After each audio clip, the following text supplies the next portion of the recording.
GOATQUEST, lovers of sports, it is a sportsman's paradise. And what do I mean by that? Well, you've got the equinox, the crossover effect of NCAA basketball. Final Four March Madness comes to a culmination at the Alamo Dome in San Antonio. Meanwhile, opening days across the United States as Major League Baseball kicks off in fine fashion. You also have the playoff seasons rapidly approaching in the National Hockey League and in the National Basketball Association, the association where your Detroit Pistons here locally are in a top 5 slot in the Eastern Conference. But we also have the rebirth of the Kronk Gym here locally, the Brewster Wheeler Center, the iconic recreation center where Diana Ross and Joe Louis and so many other luminaries, Barry Gordy, once trained and once lived in the projects nearby, is going to be the new home of the Kronk Gym. That is underway. And then we also have the Frozen Four. We have Western Michigan, the Broncos, who are going to be participating in their first Frozen Four. 6 out of the last 9 years. Denver, they will be Western Michigan's opponent, Denver College. And then in their first appearance, the only Big Ten team representing in the Frozen Four, Penn State, will be playing that Boston University team that the Hudson brothers play for. So a ton in sports going on. We have with us, since I brought up Western Michigan, a guest today. It's a redemption tour for this guest because he also gave us his Parlay Paddy picks for the Super Bowl. This time we bring him back for March Madness. Ladies and gentlemen, Patrick Thomas, Parlay Paddy Goff. Thanks for having me, Joe. Yeah, did you hear the applause? It sounded standing in the ovation. It's deserved. I did do 1 year at Kalamazoo. You were a Bronco. I was a Western Michigan Bronco.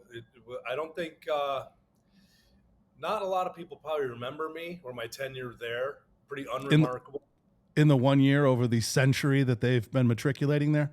Yeah, and I didn't attend traditional classes as much as a lot of people like to do. When you say traditional, you mean the ones in the classroom? Yeah, especially the ones before noon. I wasn't into that. So yeah, Western Michigan. Is this the one? This isn't like you have to win to get in. These are teams are chosen to play in this. Yes, this is a selection process.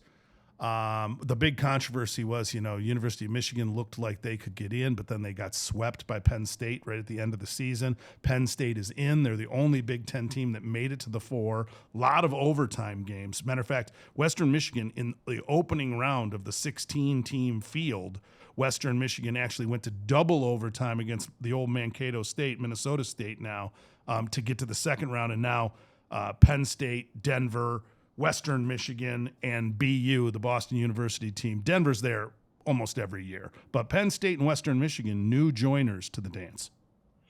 Interesting. Okay. Yeah. I know you said there's a lot of sports going on. It's not football, though, so I'm still my depression from Western Michigan carries over into this season as well.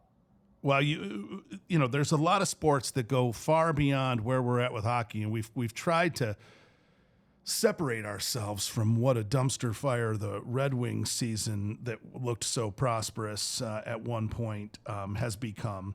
But there are other elements in the sports Detroit genre that have taken the upswing and taken the mantle of that Detroit responsibility. And one of those is the Pistons, who I mentioned have the 5 slot right now. They ran into a bumpy road in Minnesota with the referees. I want to get your take on that.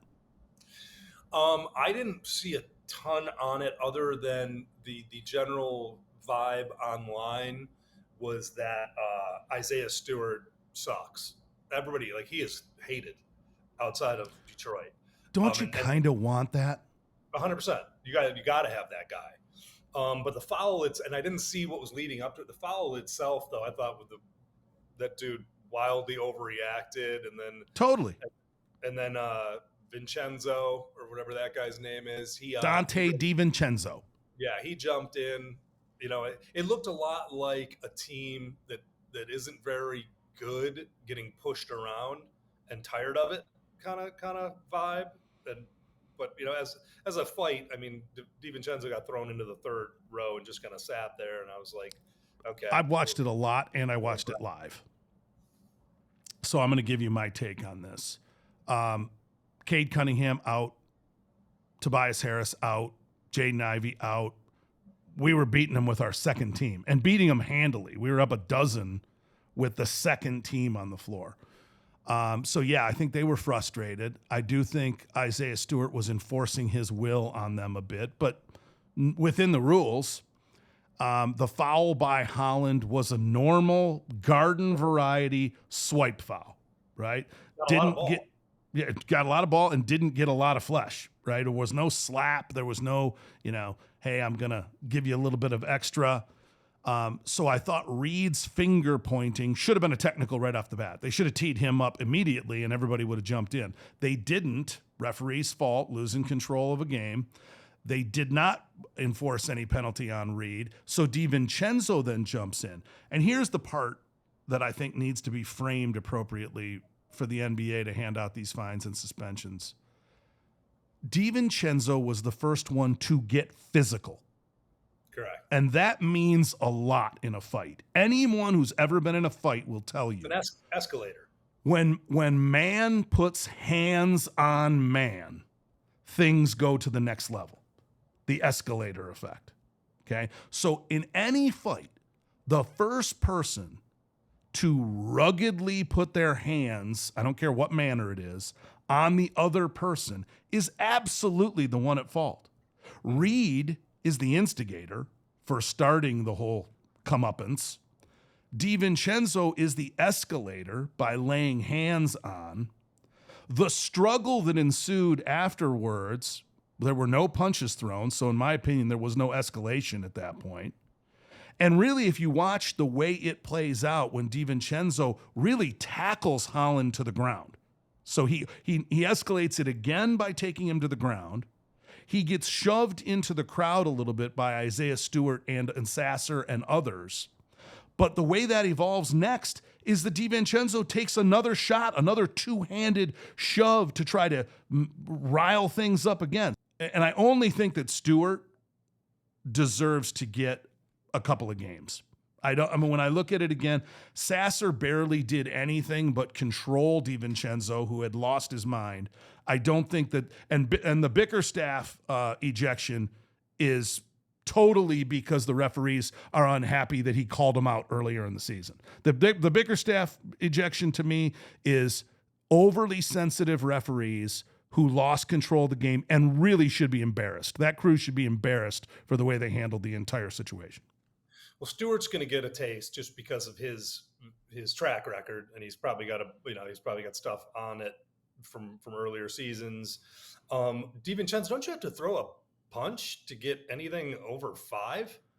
So the way that the league looks at this, from the interpretation that I've gotten in a few journalists' word on this, is that if you get into a fight that pours into the stands and puts the fans at risk, it automatically escalates to the highest level of suspension. Did you see the one guy standing right behind DiVincenzo when he's in the third row getting pushed down? And there's the one guy with both hands out, like, Come on, guys, relax. I love that guy. That guy's my favorite. Like, I can put this fire out. Everybody chill. And honestly, if you watch it, he definitely for DiVincenzo, he saved DiVincenzo from getting more. Because I do think that Sasser and Stewart were like, okay, there's now a fan hanging over him.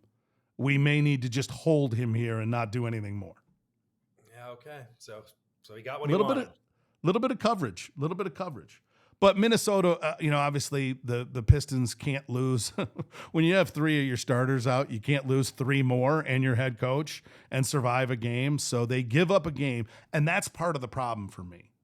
If you don't do something drastic to DiVincenzo here, You're basically telling NBA teams you can instigate a fight, physically start a fight, and drag people to the ground in favor of you winning games, right? Like you can now take an advantage away by subtracting players from the other side.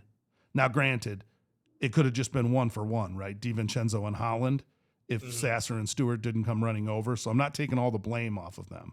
But you don't want to set the precedent if you're the NBA that you can be the instigator, you can start the fight, you can be the aggressor throughout the fight, and you get the advantage, which they did and won the game. Yeah, and now we're 2 games away from locking up, right? 2 more wins. Yeah, 2 games ahead right now. So depending on the magic number of valuation here, Magic number is 2. and I believe that with the play-in games and all that, when that gets decided, it's 4 and 5, which would place us playing the Pacers, who we have not had great luck against this year. I don't know, though. Do the Pacers want to play the Pistons? They've beaten us twice. The last time was at the end of January. These last 2 months have been very good to the Pistons. Pistons have gotten much better, but the Pistons are hurt right now. It's a tough place to play. That Gainbridge Fieldhouse going into Indiana, it's only 17,000 fans. I've seen games there, though, and that crowd is into the game. The Indiana basketball fandom is real. Halliburton, Siakam, but Pistons have to go into that series healthy if Indiana has home field advantage. Talking about Pistons fights too. You got, the granddaddy of them all was Indiana Detroit. It was the Malice at the Palace revisited. It also brought back to mind this run by the Pistons. The great Stephen A. Smith, and I say that tongue in cheek, firmly planted in cheek, and his rant about what a bullet dodging it was for Monty Williams to get out of Detroit, and how Monty Williams was going to be so happy that he got out of Detroit, that this was the blessing in disguise for him because Detroit was such a dumpster fire. That was less than a year ago that he went on that long rant about how great Monty Williams was and about how he dodged a bullet with how bad the Detroit situation was. Arn Tellem and Tom Gores having the last word here on Monty Williams. Subtract the coach, add Bickerstaff, guys get a year older. 3 times the win total. First time in NBA history. Stephen A., and God bless him, why stop with your random takes, that there's supercuts on YouTube of him just getting everything wrong for, a decade now. But why stop if they're going to reward you with $20 million to do it? Yeah. It's the classic case in the American media sphere. The political sphere, the news sphere, the sports sphere is just get everything wrong. You never have to be right. You never have to be checked as long as you do it flamboyantly in an entertaining way. Like you saw with my Super Bowl bets. Which is why we brought you back. Got them all wrong, but I was very flamboyant. Oh, if you go back and watch God, the entertainment value. And right now, the critique you're about to take, the hair pulling. If you grind that tape, it is flamboyance. It is skin under the fingernails. It is a verve. All right. Well, Stephen A. Smith, you were wrong. Monty Williams was wrong. Bickerstaff is right. His players love him. Yes, he got ejected.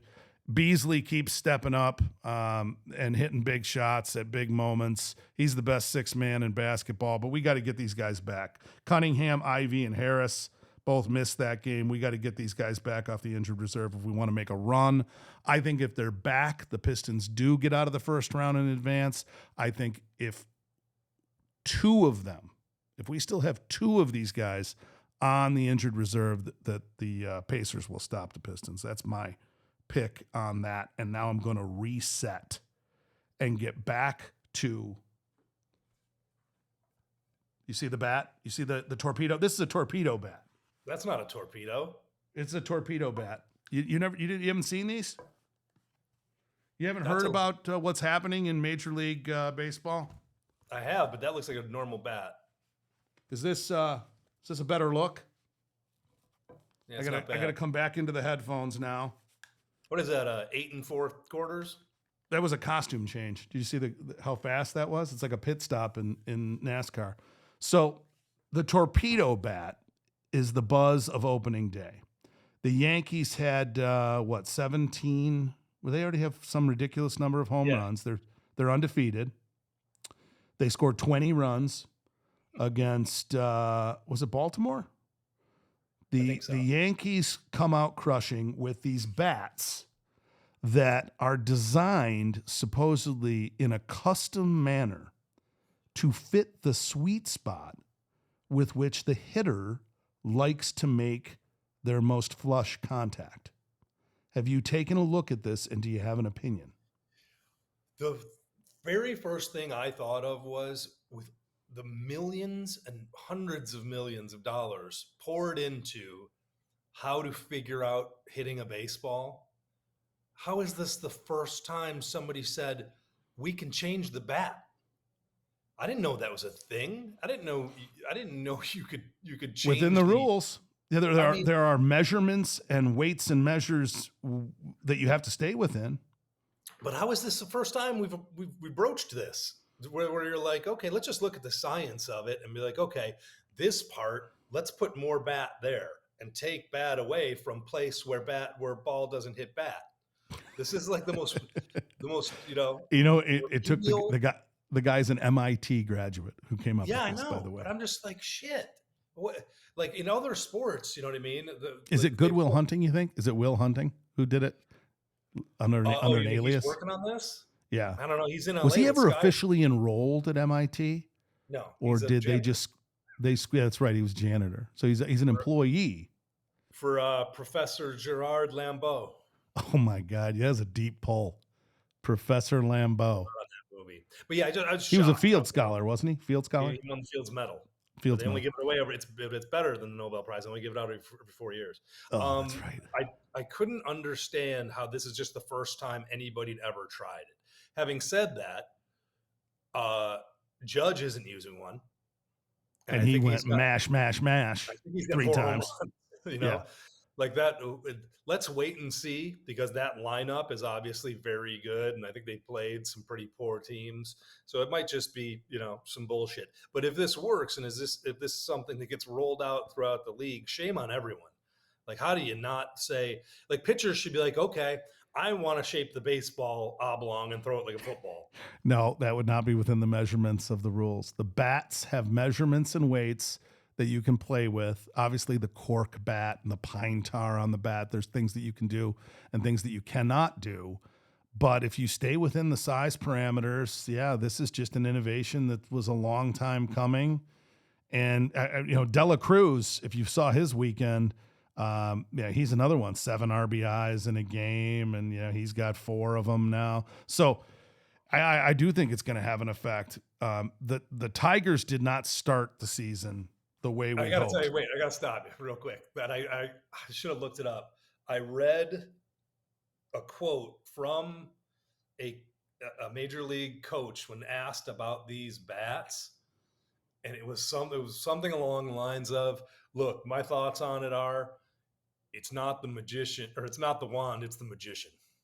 I was just like, that is the most, like old school Roy Hobbs baseball shit I've ever heard. I loved it. I love it too. I've been listening to them talk about Barry Bonds more. I think that there's a campaign here rising to see Bonds inducted in the Hall of Fame, regardless of this steroid controversy. Some of the stats, speaking of magician with the wand, that they're talking about with Bonds that I had never heard while he was playing. Like, if you incrementally took parts of some of his seasons, it's otherworldly. He had like parts of seasons where he batted like 800, like big parts of seasons, like where he would go 3 for 3 over 3 games with 15 walks. That's the walks is the wild one where he averaged like 3 walks a game for 2 months and still hit like 685. Yeah, and the runs scored and the runs batted in and the on base percentages are just you just can't fathom. But let's regress. Let's come back to the Detroit Tigers. And I say regress because we're 1-3. Not the way we wanted to start, but of course 3 of those losses are against the Dodgers, a world championship Shohei Ohtani led Dodger squad who just keeps getting better and better. They go 3-0. The Dodgers, by the way, played these early games in Japan, so they are 6-0. The season started like 5 minutes ago, and they got 6 wins already. Your Tigers are 1-3, rolling towards their home opener. They finally won last night in Seattle. They've scored a lot of runs. They are producing. Little positive statistic for you in the 5th inning. At the start of the 5th inning, they've been ahead or tied in every one of these games. Yeah. So they're 1-3. They're in the game. They're going to finish this road trip in Seattle and then come home on Friday to play the White Sox, who have also had a surprising offensive uprising. A couple of wins for them already, and their season was more than a dumpster fire last year. So your Tigers will probably start Jack Flaherty, the pitcher who went to the Dodgers from Detroit and now has come back to Detroit. If the order works out, if Skubal goes when he should go, then Flaherty would be the number 2 starting on Friday in Detroit. Give me your little, what do you think of the Tigers' chances are of making a run here in the American League? I think they're pretty solid. I think you'll see it won't be that, half season turnaround miraculous finish. I think it'll be a more sustained improvement. That rotation is what, 4/5 new? New-ish. Guys were relieved. Jackson Jobe was a reliever. You Right. know, Reese Olson was getting mixed into that 3 and 4. So I think you see that, like you said, the bats are nice. Torkelson looks like a completely different player as far as Margot's a great pickup. his plate patience. Dingler, the catcher, is has been incredibly productive. So I think it's a question of, you're going to see the first 3 weeks to a month be rocky as the pitching gets settled in, and then I think you'll see what you saw in the latter half of last year happen earlier, but it won't be that kind of runaway train. I think they've got as good a shot as anybody, but in the end, there's like most sports, there's a tier where they're just going to keep winning. So it's it's them, it's the Yankees, the kind of usual suspects, but the Tigers, the Guardians of the Astros didn't get any worse. No, and the Royals, right? They're still going to be nice. So I just Orchard Lake St. Mary's, Alex Mooney got a grapefruit league at bat. Oh, did he? Did you see for the Guardians? That's right. Got a hit. I did not. Got a little local hometowner back in the minor leagues, but got a little salty.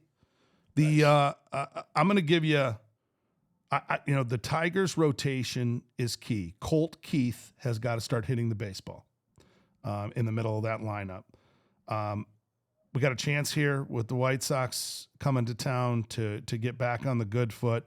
I like the Tigers to make a run. Did you know who's throwing out the first pitch, by the way, on Friday? I'm predicting the Tigers a big win. This is my betting win. All right. I think you give whatever you have to give with the Tigers on Friday. I think they're going to win by 5 runs. But who's throwing out the first pitch? Can you give me what world do they come from? Is it entertainment? If I give you the big hint, University of Detroit. UD. Keegan Michael Key will be throwing out the first pitch. Nice. Me and my wife both come from the same theater program as Keegan Michael Key at University of Detroit, and he taught my wife movement, I believe, as well as another class. And we don't. I wouldn't go. That's not a cocktail party story that you want to share. That no. Keegan Michael Key taught my wife movement. No. I don't think Jess is going to like that, and it could be misinterpreted. I could be wrong, but yeah, Keegan is up until a couple of years ago, I had his number in my phone, and then I tried it one day just out of curiosity, and it had changed. And he didn't let me know. So yeah, he You're might know me off. though. If I saw him on the street, he might still know me. He's good at that, I think.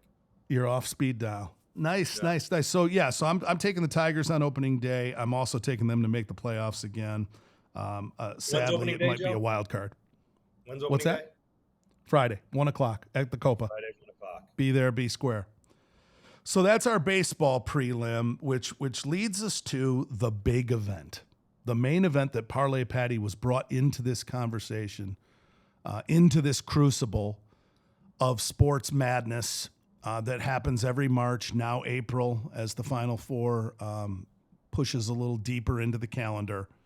But let's summarize what happened in the Great Eight first. Obviously, tremendous run by the Michigan State Spartans, a valiant effort also by the Purdue Boilermakers against the Houston club. They took them right down to the wire. I'm going to start. Obviously, I've done my apologies to Tom Izzo after predicting that this team didn't have the offense to maybe even make the NCAA tournament. They go all the way to the 8 and looked very good doing it until that final game where the shooting woes reared their ugly head. Did you watch that ball game? Absolutely. Yeah. It was difficult to watch because you're about to lose your last rooting interest in the tournament. But it was very much a bright side loss for me for a couple of reasons.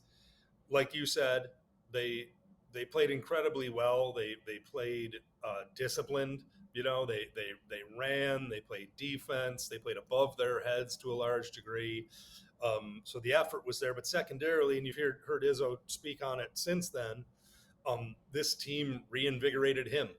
And kind of he said he was here and there about everything up until this team. And he said he's got a whole new kind of lease on life, which is huge because I kind of started to get the vibe that he was looking at the door. And I was, he's been such a gift to people from the state of Michigan and Michigan State basketball fans. And I was like, excellent. We get to hang on to him for a little bit longer. But with him comes his way. He's getting better at it as far as, the transfer portal and utilizing things like that. But he's just, as far as recruiting, it's difficult. You look at, and we'll He's talk got to about get this. some shooters, Patty. Right. We'll talk about this in a second with who's left in the Final Four. Like, you look at these rosters, and Michigan State did not belong there. As well as they play together. You need talent to go along with one of the best coaches of all time. And now there's some morons, and I will call them directly out, who are prompting this debate about whether or not Jace Richardson is a late first-round pick and should go in the draft. There is no way that he should go in the NBA draft. His shooting is, first of all, he went 4 for 13 in the biggest game of his life against real defenders, the kind of defenders that you're going to see in the NBA. Holloman went 0 for 10. I'll show you my phone. My text to all guys, the buddies I've been on a thread with for 20 years, 30 years. With 3 minutes left in the first half, I said, bench Holloman. He killed them. He killed them on both sides of the floor. Now, it was the guards in combination, the 4 top guards, were something like 7 for 38. It's very close to that. That might not be exact, but I believe the top 4 guards were 7 of 38. You can't win a basketball game doing that. They were lucky to even be anywhere near Auburn on the scoreboard.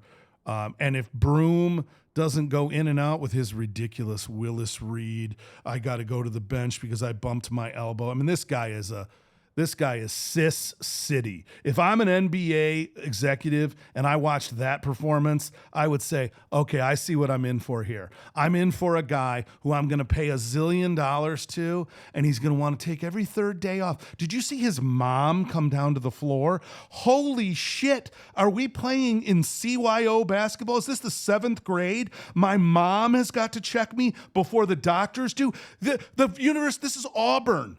Right? This is the SEC. They've probably got, and I'm not bullshitting you because I've been around professional sports and doctors a lot in my profession. And I'm telling you right now, at that game, they probably had 5 of the top 6 doctors, orthopedists that could look, and his mom had to kiss it first. She could be a world-renowned orthopedist herself, though. So Oh do your my homework. God.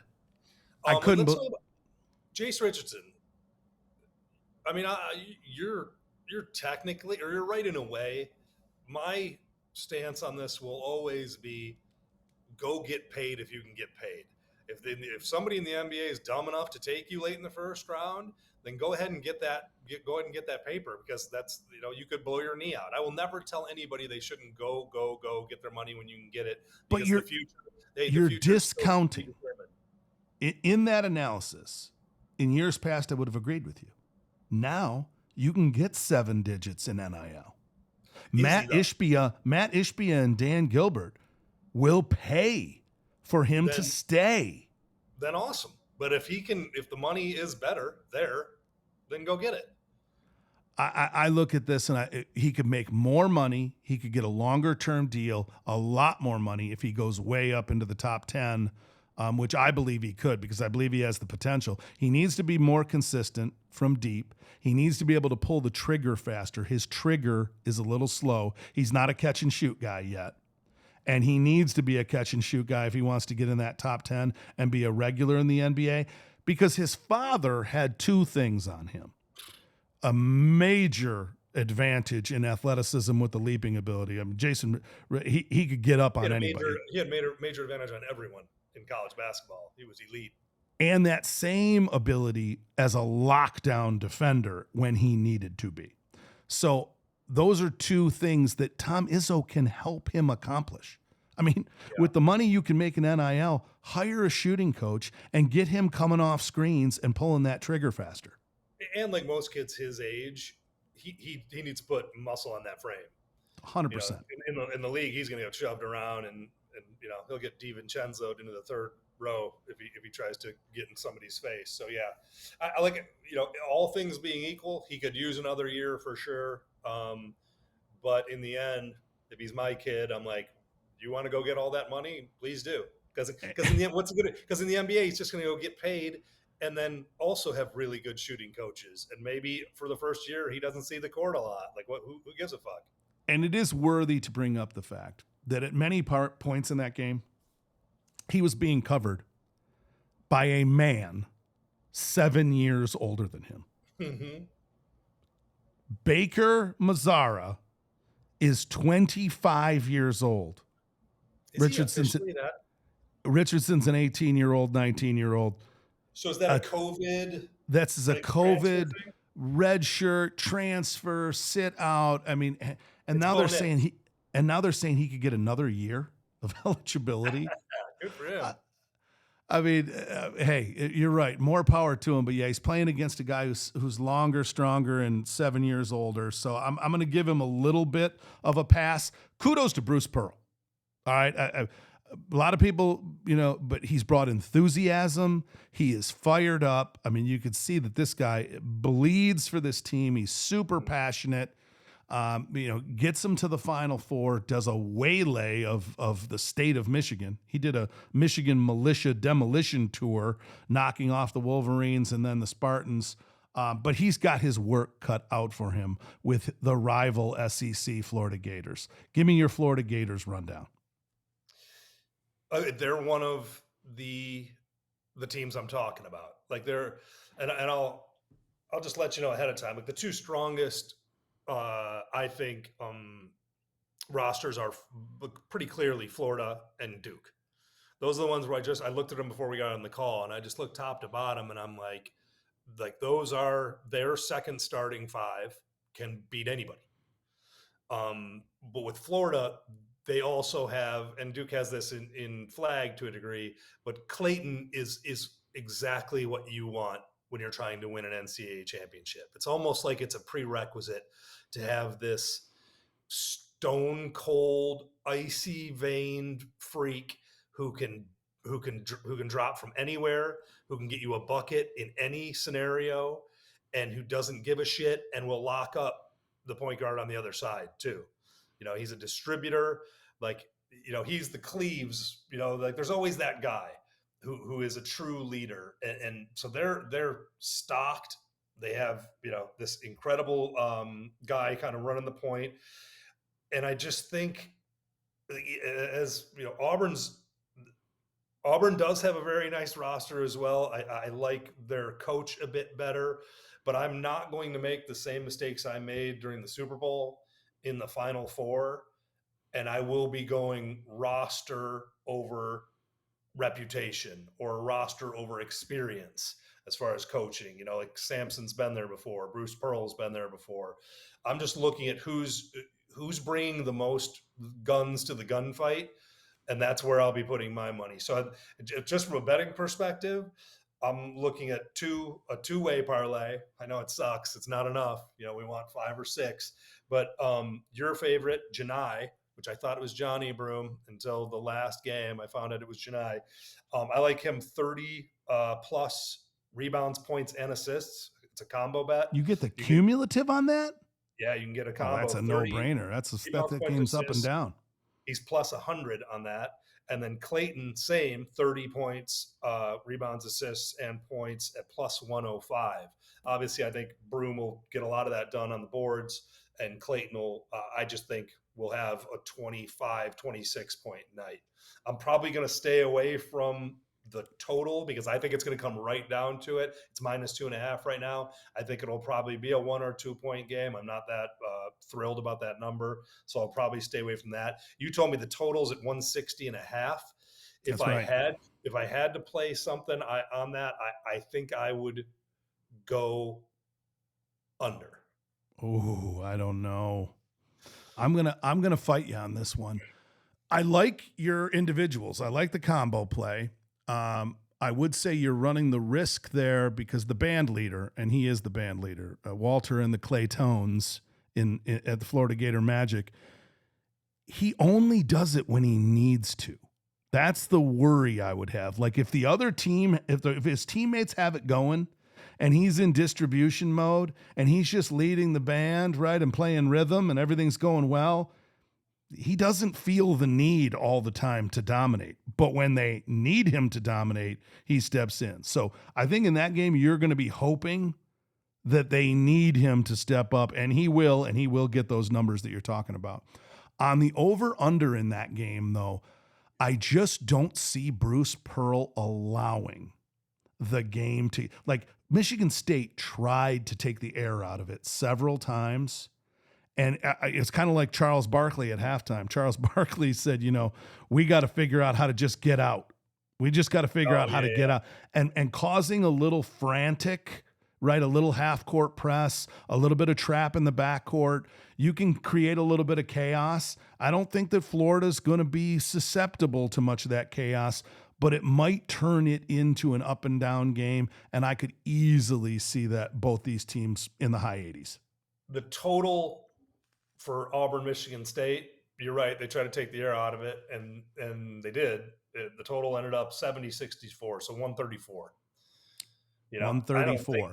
I don't think this is considering. But how Auburn is not going to play Michigan State defense. They will not. What do you mean? They just won't play that style of defense. They don't care if you go by them and score. They're going the other way. I know that's hyperbole. Obviously they care, but they don't pride themselves on lockdown half-court defense. Well, I don't see a 30-point swing, especially when, and I don't have the numbers to back this up, but I feel like the first half of a Final Four game, and I believe they're the first game, is always tight. Second half might blow wide open, but the first half is tentative. It is tight. That's where I like Clayton. If it is, we get 2, 3, 4 misses in a row, he's like, all right, I just got to go to the rack. Yeah. If Florida goes through these ebbs and flows of shooting, where they seem to have fits and flurries, but if both of these teams do consistently what they did in the SEC season versus what they've done in the tournament, I would be worried about. Well, I could see that one going either way. The other game is Duke versus Houston. And you mentioned Duke's roster. Everybody has mentioned Cooper Flagg. Duke proved that Cooper Flagg does not have to play well, and they can still win. Proctor is a beast. Kneppel is as good a freshman as we have seen recently, other than his teammate, Cooper Flagg. So there's a lot to like about the Duke Blue Devils, and their look is such that they can play any style, Yeah. which is what would worry me the most. I do think this is the better game. I would go so far as to say Sure. I think it's the national championship game. I do think it's the best two teams. I know that Florida's played fantastic at times, and everybody wants to talk about the SEC and how great the SEC is. Well, we saw what happened to Tennessee and Alabama. Oh my goodness. Houston, that game was an embarrassment. Rick Barnes was trying to get to his first Final Four since trying to get Tennessee to their first Final Four, his first since Kevin Durant in Texas. He got run right out of the gym. They never had that was a very athletic, very good Tennessee team that beat Auburn and Florida this month. Mm-hmm. Tennessee beat Auburn and Florida this month, and Houston ran them out of the gym, playing next level defense that, we haven't seen in a long time. It's like I said, it made me respect the Purdue Boilermakers a lot more. So I think this contrast of styles, I think the lineup that Duke presents and the defense and coaching, Calvin Sampson beat the Boilermakers. Coaching. One play, an out-of-bounds play where he out-coached Painter and beat them. So to me, that's the ball game. Yeah, it's going to be awesome because both teams, like their total is 136.5. Both teams, like Duke, with all these, with all this offensive firepower and all these weapons, the thing that impressed me most last week was the defense. Like just swarming, man, and they're long and they contest everything inside. They get a hand in your face outside. Houston's the same way. Houston held Tennessee to 50. Like this is two. I don't know about what's Duke's coach's name? Shire. Like obviously he's done a great job. He's at a loaded roster, so there's still something to be proven there. Sampson's been there before. On that one, I like. I think they're going to sell out to slow down Flagg. I think then the onus to score and to make things happen will be on Con Knippel, really strange name. So I'm going to go that same combo bet on him. Points, rebounds, and assists is plus 25. You can get that at plus 180, which is a huge number. So I'll probably go that, and I'm going to go over slightly. Like it's just going to get over. As good as these teams play on defense, I just think, the general ebb and flow of the game will put this, somewhere around 71 to 66, something like that. I love Sharp and Cryer, that backcourt. If they shoot it, I think Houston's got a real chance to win this game. But I have to agree with you. I think Duke's length is going to pose problems that Houston hasn't seen. The only team, and you saw how good Texas Tech was against Florida. That's the other team coming out of the Big 12 that has that kind of length in their lineup. But that's what Shire went out and did. He wasn't shy about it. He said in the offseason, we got to get longer and stronger, and that they went and plugged the pieces in. This team was designed for this run right now. And I do think that they have to me, it hinges on this. If Sharp, Cryer, add the other three guards that Sampson rotates, if they can shut Proctor down, then I do believe the front line of Houston can do what it needs to do with the rest of Duke's lineup, and Houston has a real chance to have this thing down to free throws at the end of the game. If Proctor scores even 12, Duke wins. That's where I think that it comes down to Proctor and the way he scores, because I do think that the front line of Houston will use all 5 of their fouls if they have to, and they will bang and keep that front line of Duke in check. Also, keep in mind one thing, and we had talked about this last week with Auburn and Michigan. It was in Atlanta, and I posed the point of, that's a bit of a home court. And you were like, no, not in the tournament. It doesn't really matter. And Michigan travels. And I was like, yeah, you're right. And then you watched the game, Oh, and it was a very big home court advantage. Like I was 100% wrong. I watched it the was, game just as you did. I did not think that Atlanta, a big major town where you can fly in and fly out, I didn't think they'd have that kind of home court advantage. They had a massive home court advantage. and Houston's playing in San Antonio. Houston. I picked them. It's a big state, but Houston's playing in Texas. I have Florida and Houston in the finals in several of my brackets. Oh, okay. In several of my brackets, I have Florida and Houston in the final, so I am going to stick with it. I'm going to stick with a Florida-Houston final. I told you all the reasons why that may not happen, but I am going to stick with it because in bracketology, you don't want to go out of the book. You don't want to color outside the lines. My Iowa State dark horse went down way early in this tournament. This year's really going to fuck up the way people try to play the bracket going forward, right? I mean, all number ones. For the first time ever, it was like favorites right down to the wire. No. 2008, the last time that the Final Four was in San Antonio, crazy coincidence, was the only time since 1979 when they started this seeding like this that all number ones made it. So that was famously Bill Self won his title with beating Memphis. Of course, Memphis had to vacate that because of rules violations. They had to vacate their entire Final Four, which, by the way, is ridiculous. Let's give the University of Michigan, Fab Five, all their shit back. Let's give Memphis all their shit back. Let's give Pitino all his shit back. We're paying them the way we should be now, right? So all this, we should do a revisionist history look at Matt Nover in blue chips. He got the tractor and the bag of cash. Maybe Pitino, because of his off-the-court bullshit, should still end up in the corner with the dunce cap on. But everybody else should get out of the corner. They should get out of the penalty box. We should give them their stuff back. But that's it. 2008, Alamo Dome. Same bat time, same bat channel was the last time that this number one seeds from all four regions advanced to the finals. It's great for TV.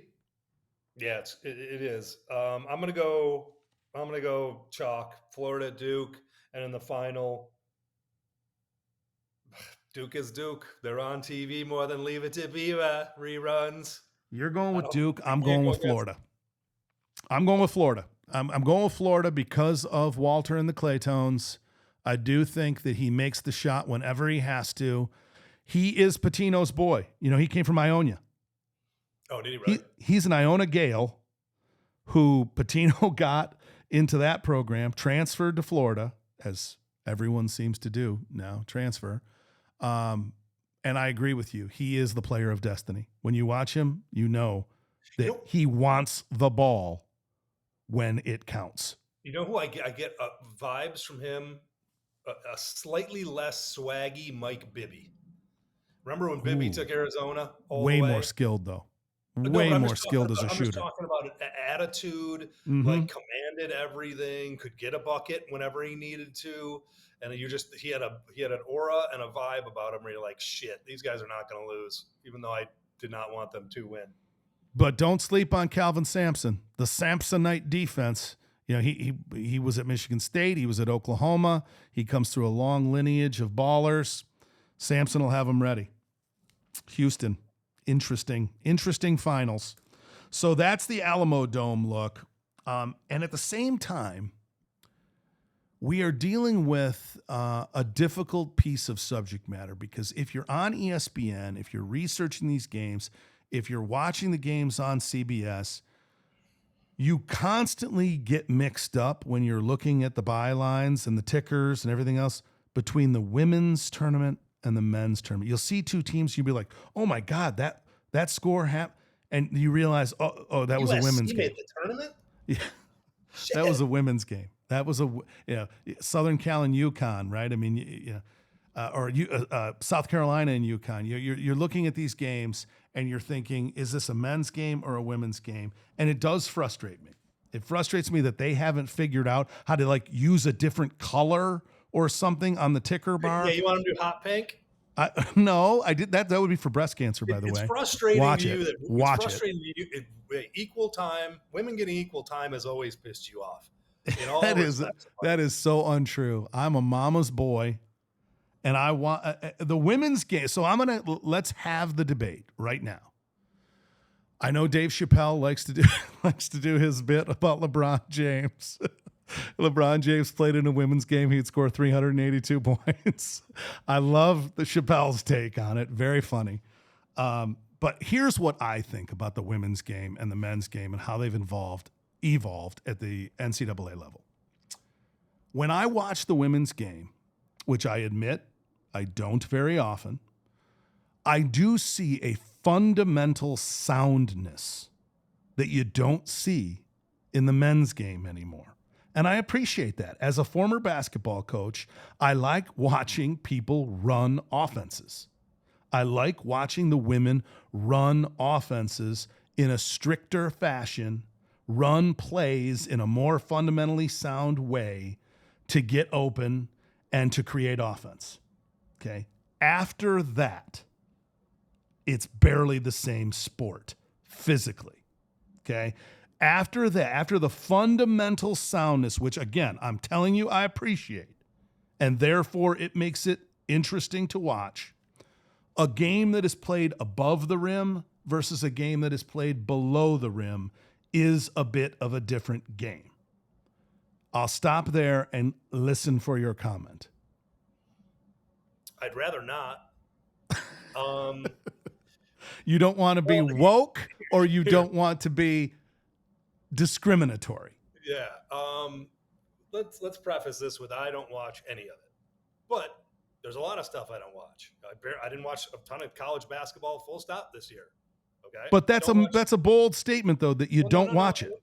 But I'll say this. My awareness of the sport and its players has never been higher, and it's not even close.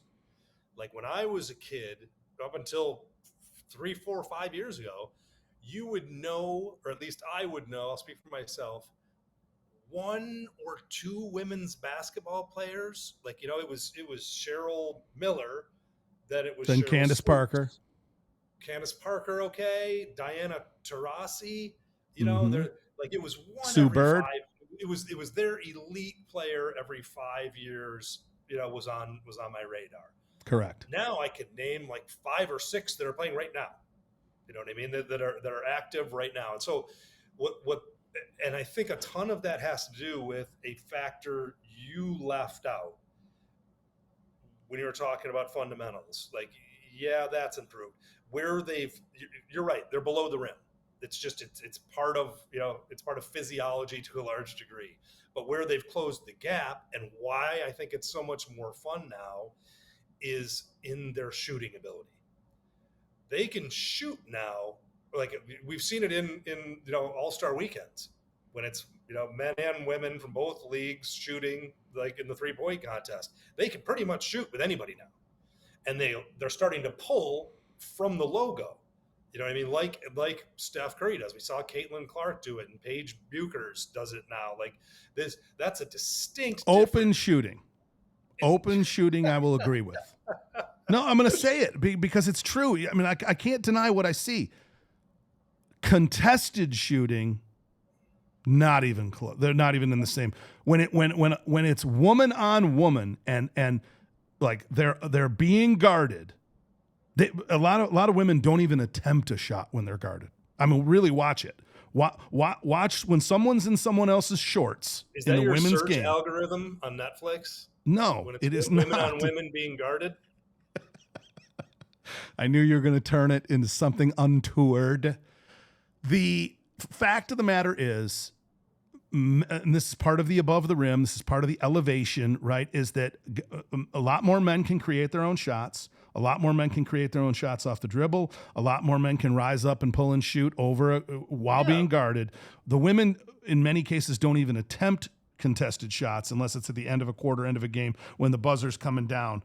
But I got a more important question for you. Is there one? Yeah. Who's in the Final Four for the women? Connecticut. You got one of them. Don't look at any cheat sheets. I'm not. USC just lost. me a moment. Give me a moment. Na na LSU, na na na na na LSU? na na na na na na na. Answer me. Is that in it? Who? LSU. No. You are so enamored with women's basketball that you got one of the Final Four. You have 25% of the Final Four. It is Texas. Wait. Duke. Incorrect. Nice job, though. It is Texas. It is Texas versus South Carolina. All right. And by the way, the one coach that deserves probably the most run is Dawn Staley and her South Carolina team that has let me get the numbers on this. She's trying to win her 3 out of 4 years Natty title. She's been to 6 Final Fours there and won 9 SEC championships. So kudos to Dawn Staley and her team. Wiley is her stud at South Carolina. They play Texas. UConn, the one that you got correct, plays UCLA. That's Paige Bucher and Betts. Betts is the gal for UCLA, the big girl inside. So that's the 4. That's your other algorithm search. The big girl inside. The big girl inside. That's actually the title of my Netflix series that I just wrote. Do you know where they're playing the Final Four? Oakland Community College. No, they're at Amalie Arena in Tampa. You don't know where the games are being played. You only know one of the teams. So I think I've made my point very clearly in the inferiority of the NCAA women's game. Your point boils down to is who has a higher vertical leap, men or women? Like that is not where it boils down to. Hey, in the end, entertainment. The just entertainment value. Yeah, they're filling arenas. Just because you and I don't watch it. Oh my God. Hey, Joe, this filling arenas shit is Caitlin Clark. Who's in the cricket? Caitlin Clark is filling arenas. Who's playing in the cricket Final Four? I got them right here. What, you don't know any? Well, fuck that sport then. Cricket. You know what? If we go over to my some of my South African friends, some of my Indian friends, you're going to fill some cricket stadiums. There's some serious people about cricket in the world. We just don't give a shit about it. Yeah. Okay. Well, I'm going to stand on the fact that fundamentals, the essentials of the sport. I like the women's game. It's worthy of watching for that reason, but total entertainment value, not even the same game. That's where I'm going. And I'm sticking to it. The women's game, though, will play Friday and Sunday, just for those of you who are out there for it, because I do want to give equal opportunity. So Friday night games, whereas the men will play Saturday and Monday night at the Alamo Dome. That's the way this works out. The Sunday women's game, and I'm going to call this out, the TV is giving women the shaft. Sunday, they got to play at 3 p.m. Not even getting a primetime slot for the women's national championship. That's garbage. Somebody should be fighting that fight right now. But that's the way it works out. Friday and Sunday for the women, Saturday and Monday night for the men in the Alamo Dome. And we shall see. We shall see on the next episode. So once again, Parlay Paddy, give me your Final Four right to the wire with the total in the last game for those of us picking brackets. We are going to take Florida and Duke again. Florida and Duke. Broom and Clayton on the player props. Broom and Clayton. Knipple on the Duke player props. In the final, I like Duke over Florida and yeah, the in the 80s over and over and over again. Is the score going to get in the 80s? It's going to beat the over, which we're going over. We're going to Duke Florida final, and we're going for the over. That's the Parlay Paddy.